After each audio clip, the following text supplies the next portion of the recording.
Right, so I'm going to talk about parallel processing. I'm going to do it on drums, but it applies to everything. This is possibly a new way of thinking. It's a way I didn't do anything until about a year ago, or a year or two ago, and it's a sort of a new way of thinking with mixing. I like it especially because drums, overall mixing, people just go crazy with compression these days, and go crazy with EQ as well. You know, you've got 10 dB boosts going on all over the place, and everyone's like highly processing everything. And there's that point in the mix where you just tip it over the balance. Has happened so many times to me where I just think, right, slam that, bang, everything's there. But then everything's just too much of a cacophony of boosts, and it starts to lose all its impact. Because you can do, you know, it's very easy to tip with mixing, especially EQing and compressing. Tip stuff over the balance, and then it's you know, everything's got super impact, but then everything's got no impact, and there's a moment where you go bang, and then that's it. And actually, when I was reading about Chris Lord-Alge was talking about that, and he really surprised me, saying about how he tries to avoid compression with drums, although he's the famous guy for actually doing compression on drums. But basically, you know, one thing that I found from a long time ago is this whole thing I keep saying in all my videos about a 30 millisecond attack on compression on drums, to actually allow the transients to get through and be there, because the minute you start cutting transients off drums with compression with low attack settings and high ratios, then that's when for me, the impact of the drum starts to go. And as a mastering engineer, this is my main beef, by the way. Like, I just get tracks off people that are just bang, they've just slammed the compression unbelievably in EQ, and leave it for the mastering engineer, seriously. I say that as a mastering engineer, you're better off retaining a bit of life and a bit of dynamics, especially in the drums. I mean, you need some control, you definitely do, so you need to know how to use compression, but just, this has been a long way around of me actually starting to talk about parallel compression, but here is a way, if you really want to slam stuff, but retain the transients and retain the energy and the kind of dynamic thing that goes on in drums that needs to be there to make stuff sound nice. This is a way of doing it, and this appeals to me, this kind of parallel compression thing, and it might appeal to people who want to absolutely slam stuff because they just like doing it anyway. I don't know if you know what parallel compression is. I won't bother really explaining it, but I'll just do it now and then to kind of show you my idea. Now basically, here's a drum bus. You've got, after I've just done the tom EQ and stuff like that, this is where we're at the moment. I should mention that the kick and snare aren't even processed, or the overheads actually. I would have EQ'd and done stuff like that, but because I started at toms, but I don't really mind anyway, I'm just going to leave it like this. It's pretty much an unprocessed drum sound. What I'm going to do, right, drum bus, I'm going to go to the mixer, and the first thing I'm going to do, this is the drum bus here, this, I don't know what that is actually. Oh, this is something I must have set up and done the same kind of thing. So first of all, I'm going to take that off because I didn't even know that was there. So pretend that's not there, because that's the same kind of thing, although I think I was doing a distortion. But anyway, what I'm going to do is I'm going to use it as a send. I'm going to send it to a new bus. I'm going to send it to bus 18. I'm going to send it 100% to bus 18. So what I've essentially done by doing this, I've just created a new aux over here, and all I've actually done is made it twice as loud. So I'm just doubling the signal at the moment so it comes out, and actually if I put this to output 3 and 4, which everything else is coming through, then all I've actually done is I've created a duplicate signal, and I'm going to call that I'm going to call this parallel drums. Parallel, I think I spelled that wrong. Never mind. So parallel drums. Annoying that they're not next to each other actually, but anyway, right. So, now what I'm going to do is, I'll tell you what to do, I'll take this one out of the master output. So the original drum signal, I'm going to go so it's not there.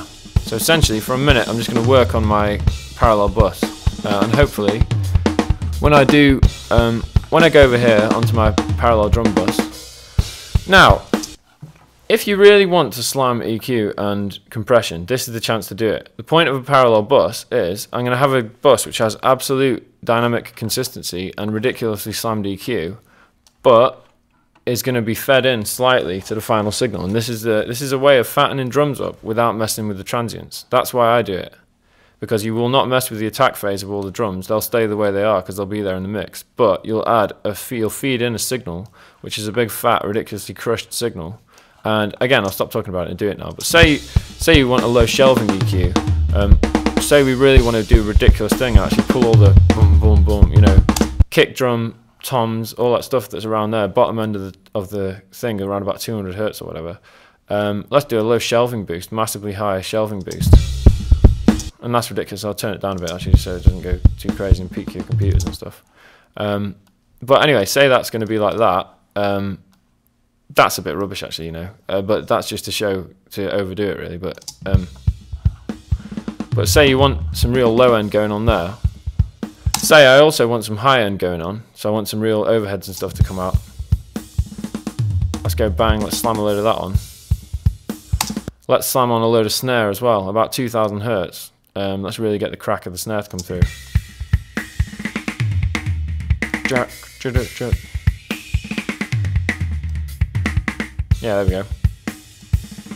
And I'll do the classic pull out of the 300 to 500 hertz frequencies.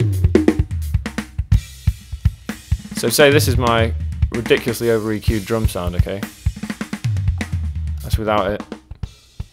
So you can see that you're adding, you know, you're sort of adding impact, as it were.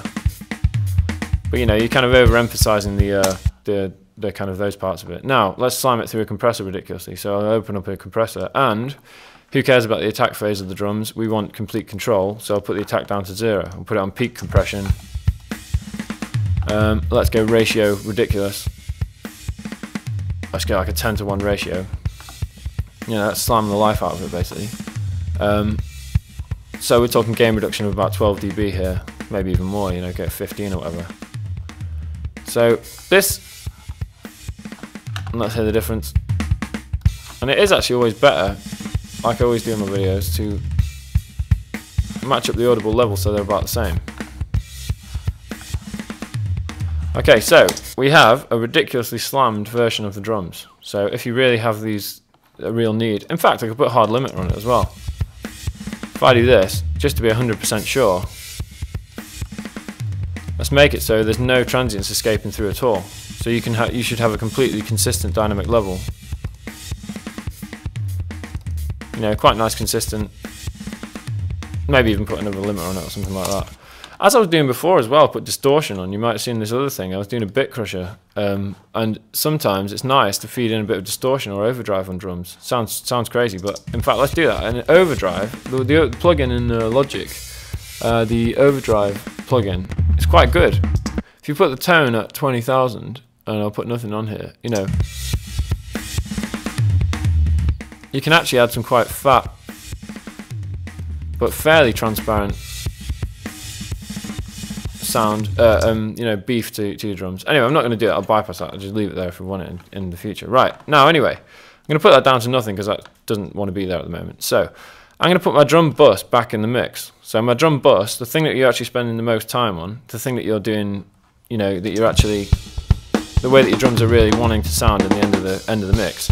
You know, they're there, and they're retaining their transients there. They're mixed how you want them. They're done with a light touch. Like I say, the biggest thing that I hate as a mastering engineer, and the thing I've tried to stop doing when I mix, is do too much individual processing to kicks and snares and things like that, and be too bothered about them all being exactly the same as each other, being the same, you know, level, and being compressed and being completely consistent. I mean, obviously the best thing to do is just get a good drummer who actually plays consistently, because then, you know, you haven't got this problem at all. But like I say, the thing for me that kills most of my mixes, and has done in the past, is removing the energy from the drums by making them too consistent, making them too perfect, going a bit too perfectionist with it.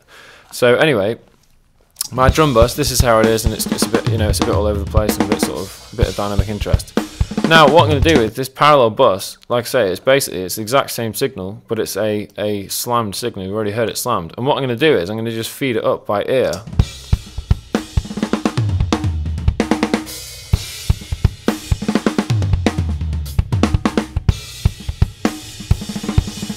Yeah, so not a lot of it there. I'm going to put in a bit more. I mean, you can see when it's going up, then that's what you're hearing. So you don't need much of this, or you need it to taste, really. That's like minus 16 dB. Let me take it off. That's with nothing there. That's just something there. And basically, this is a way of, I'll hear it in the mix. So say this is your standard drums here, none of the parallel bus.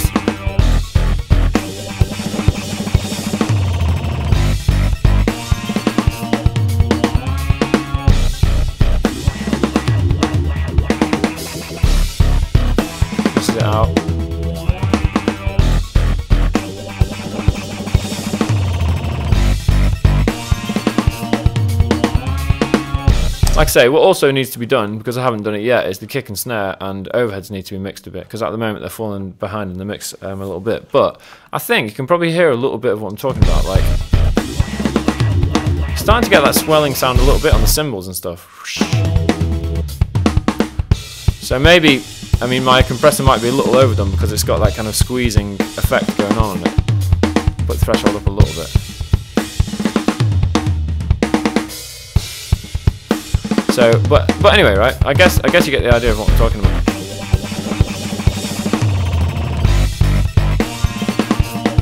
Maybe I don't want to limit on that. I'm not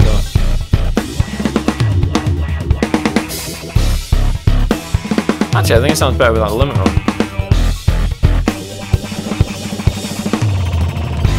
So, because again, one of my main points to you is, at the mastering stage is where most of the dynamic consistency should be achieved. Because a mastering engineer, if your mix is dynamically all over the place anyway, then, you know, they've got multi-band compression and they've got limiters and they've got ways of making it a bit more like that. Obviously, they want a fairly consistent mix off you, but I'm telling you, as a mastering engineer, you want mixes sent to you that have got a bit of energy, and that's the word I would use, because by slamming everything back through compressors all the time, it's the energy that dies. It's something about, you know, make a track too perfect and you lose all the energy. And it's up to the mastering engineer to actually create the consistency, so it's needed to be dynamically consistent for radio and CD and all that kind of thing. Anyway, that parallel thing, this works with loads of different things, and I sometimes have a mix. If I want to, well, I'm doing it with a lot of mixes in certain styles like rock and stuff like that. I'll have a vocal parallel bus, I'll have guitars parallel bus, I'll have all these different parallel buses, basically so I can retain the energy and retain all the transients of the original parts of the song, all the bass, all the drums, all the things like that, but also feed in just a bit of a slammed signal so I can create a big fat beefy mix with some of the nice plugins I've got and stuff. Anyway, there you go. There's parallel processing on drums. Try it out with a few things. The only way I could say, there's no real, you know, it's different for every track, but just try it out with a few things and see if it works. But, you know, I'm not saying this has to be done on every track. What I would say is, if you do it on a track on one thing, then you often have to do it on something else as well. If you really slam the drum bus through a parallel bus, then you'll find that the guitars and stuff start to move into the background and the vocals do it and all that kind of thing. So then you have to do it on everything. But it's worth it anyway. Some of the mixes are definitely worth doing like that. So this is just a technique that you might want to try. All right, cool.